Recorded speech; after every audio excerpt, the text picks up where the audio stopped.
Bonjour à tous, je m'appelle Jimmy Mohamed, je suis médecin, je travaille à Paris, je n'ai pas que des défauts évidemment, et je vais vous parler de mon expérience. J'ai eu la chance ces derniers temps de participer à des émissions de débat, à la fois à la télé mais aussi à la radio, sur des sujets assez divers et variés. Ça pouvait parler de sujets de société, en passant par l'immigration, la banlieue, la justice, et pour être tout à fait honnête, ça se passait bien. Ça se passait même très bien. Les gens étaient vraiment sympas avec moi, j'ai rien à leur reprocher, ils étaient compétents, et j'étais presque mis en lumière, et donc j'ai apprécié l'exercice. Et pourtant, j'ai décidé de tout arrêter. J'ai mis du temps avant de le faire, puisque finalement ça m'a coûté, puisque l'orgueil peut en prendre un coup. Pourquoi tout arrêter alors que ça se passe plutôt bien? Et je me suis rendu compte de plusieurs choses. La première, c'est quelle légitimité ai-je pour parler de sujets de société? On me donne un micro, je peux parler, mais est-ce que je suis plus légitime que mon voisin, que mon boulanger ou même que vous? Et puis ça va conduire, notamment par ma fonction, à un biais qu'on appelle le biais d'autorité. Étant donné que vous avez en face de vous un médecin, vous vous dites forcément ce qu'il a à dire est intéressant. Et j'aurais tendance à l'écouter et à lui faire confiance. À tel point que je me faisais un peu trop confiance. Et j'avais l'impression d'avoir presque réponse à tout, alors que je n'avais probablement réponse à rien. Ça, j'ai mis du temps avant de le comprendre, jusqu'à ce que je me rappelle de l'histoire de Socrate. Socrate, grand philosophe, n'était pas un orateur, quelqu'un qui vous faisait réfléchir, quelqu'un qui était là pour amener de la réflexion. Et Socrate a été jugé, puisqu'on pensait qu'il voulait corrompre la jeunesse, c'était l'accusation qui était faite, et qu'il voulait créer de nouveaux dieux. Socrate, pour se défendre, a décidé d'interroger des gens, puisqu'on lui reprochait finalement de ne pas être à la hauteur des autres savants. Et Socrate, en interrogeant tous les grands savants, s'est rendu compte d'une chose, et il a dit ça à l'Assemblée: écoutez, je suis le plus grand des savants. Évidemment, il a commencé à agacer tout le monde. Il a dit: oui, j'ai rencontré tous les savants, et je peux vous dire que je suis le meilleur d'entre eux. Pour une simple bonne raison, c'est qu'ils sont tous convaincus de tout savoir, alors que moi, ce que je sais, c'est que je ne sais rien. Tandis que les autres croient tout savoir. Et c'est ça l'écueil que je pouvais avoir, c'est de croire que je savais tout, alors que certainement je ne savais rien. Et c'est exactement ce qui se passe, notamment dans les émissions souvent de débat, où chacun apporte son ressenti, ce qu'il pense être vrai, alors que ce n'est peut-être pas la réalité des choses. Alors vous allez me dire, bon, c'est un peu triste tout ça, et effectivement, moi je me suis rendu compte que quand je participais à ces émissions, eh bien j'avais deux catégories de personnes. Les premières personnes qui étaient d'accord avec moi et qui étaient contentes de m'écouter, puisque finalement j'allais dans leur sens et ça leur faisait du bien. Et puis à l'inverse, celles qui étaient contentes de me détester. C'est un peu paradoxal. Et des fois on se fait du mal et on est content d'entendre quelqu'un qui nous énerve. Et finalement, je me rendais compte que l'opinion n'avançait pas, alors que moi j'étais là pour ça. Faire évoluer l'image, faire changer les choses, alors que tout restait strictement pareil. On regardait, le moment passait, mais les gens ne changeaient pas. Alors ça, on peut le comprendre, puisqu'il y a plusieurs biais qui vont rentrer en considération. Le premier, c'est ce qu'on appelle le biais de confirmation. Vous avez quelqu'un en face de vous qui va vous conforter dans votre hypothèse. Vous allez donc être content de cette hypothèse, puisqu'elle vous conforte dans votre idée. Et du coup, par conséquent, vous allez toujours chercher les mêmes informations auprès des mêmes personnes.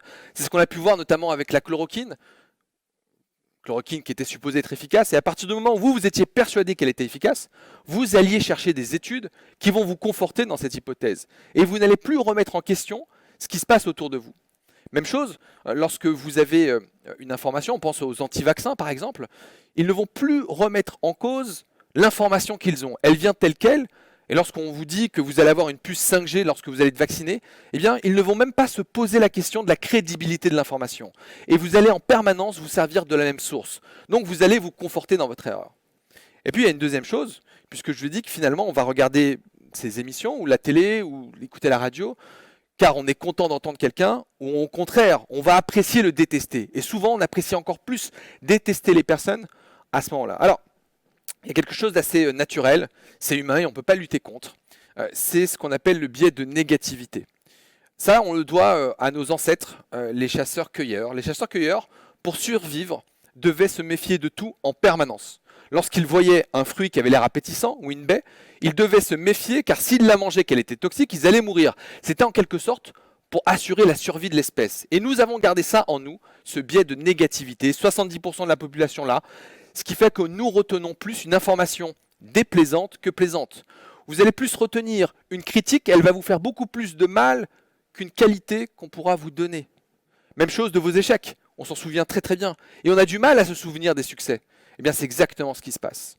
D'ailleurs, on peut le constater sur les réseaux sociaux, notamment sur Twitter, une information négative va circuler beaucoup plus rapidement et de façon beaucoup plus importante, même si elle n'est pas tout à fait vraie, qu'une émotion, une information positive.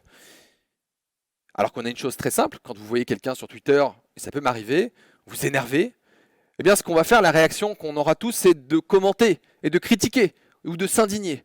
Alors qu'il suffit de faire une chose toute simple, c'est de se désabonner du compte. Pour autant, on a du mal à le faire. Et on n'y arrive pas et on reste obsédé par ça. Alors vous allez me dire, de toute façon, peu importe. Tu me dis que je suis obsédé par ça. Non, moi j'arrive à faire la part des choses. C'est ce qu'on se dit tous dans son fort intérieur et je vais vous prouver le contraire. C'est une expérience que Dostoïevski a mis en place qui vise à montrer que les pensées refoulées finissent par devenir obsédantes. Et pour ça, il a fait un test très simple qu'on va reproduire tous ensemble. Vous avez le droit, pendant quelques secondes, de penser à ce que vous voulez. Libre à vous de penser vraiment à tout ce que vous voulez. Je vous demande simplement une chose, c'est de ne pas penser à un ours blanc. Vous pensez à ce que vous voulez, vos vacances, vos amis, ce que vous allez faire ce soir, ce que vous avez mangé, ce que vous allez manger, mais s'il vous plaît, ne pensez pas à un ours blanc. Dans cet exercice, Dostoïevski demandait à l'assemblée d'agiter une petite sonnette. Évidemment, on n'a pas de sonnette, donc on va remplacer l'exercice par autre chose. Si jamais vous voyez cet ours blanc, alors que je vous ai demandé de ne pas le regarder, vous avez juste en dessous de la vidéo un petit pouce pour dire like, j'aime. Si vous ne voyez pas cet ours blanc, eh bien je vais prendre le risque de m'exposer à des unlikes, à des je n'aime pas. Donc faites le bilan. Vous pensez à ce que vous voulez, sauf cet ours blanc. Si vous le voyez, évidemment vous cliquez sur like, sinon vous ne cliquez pas et ce sera tant pis pour moi. Alors vous allez me dire, c'est triste ce que tu racontes, c'est que les débats servent normalement dans notre démocratie à faire évoluer l'opinion et on a la chance de s'exprimer et tu nous dis que ça ne sert à rien. Mais comment faire dans ces cas-là pour changer les gens? Eh bien je pense qu'il faut tout simplement commencer par ne rien faire. Ne cherchez pas à convaincre les gens, c'est peut-être la meilleure façon de les convaincre. Vous allez faire évoluer l'opinion sans même un seul argument. Et en faisant quelque chose d'assez simple à mon avis, c'est de montrer le bon exemple. Alors dit comme ça paraît pas très intéressant.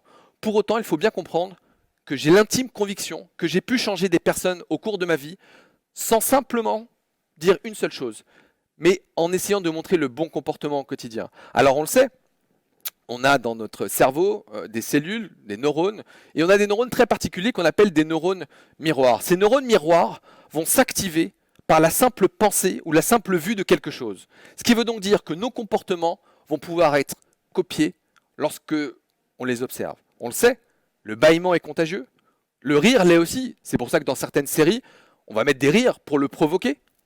Et donc pourquoi pas avoir un comportement contagieux et un bon comportement. Et je pense que c'est de cette façon qu'on peut changer les choses. C'est pour ça que j'aimerais vraiment que vous compreniez que ne rien faire est totalement différent de faire rien. Il y a un moment, dans votre vie où vous ne faites rien. Pour autant, il se passe quelque chose. C'est pendant votre sommeil. Pendant votre sommeil, on est tous d'accord, nous ne faisons rien. On ferme les yeux, on attend que ça passe et on se repose. Pour autant, dans votre cerveau, il se passe des choses extraordinaires.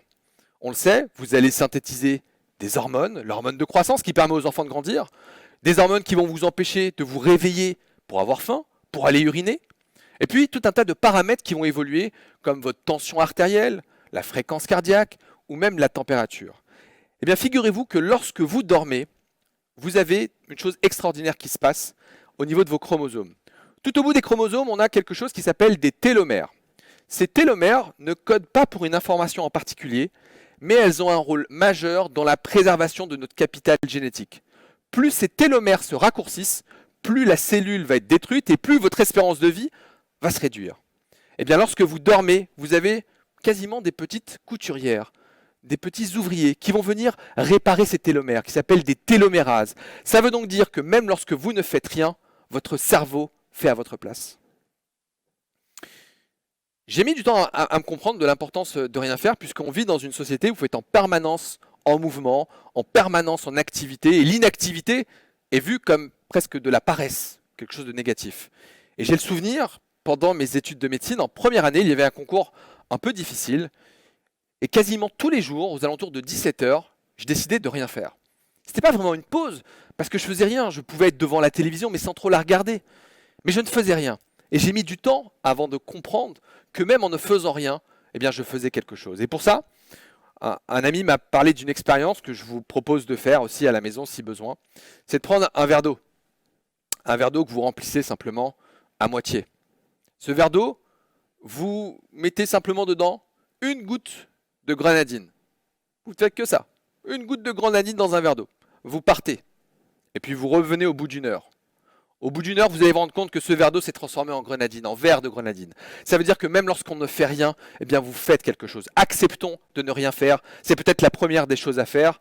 De la même façon que pendant ces quelques minutes, vous n'avez rien fait, j'espère malgré tout qu'on a fait quelque chose tous ensemble.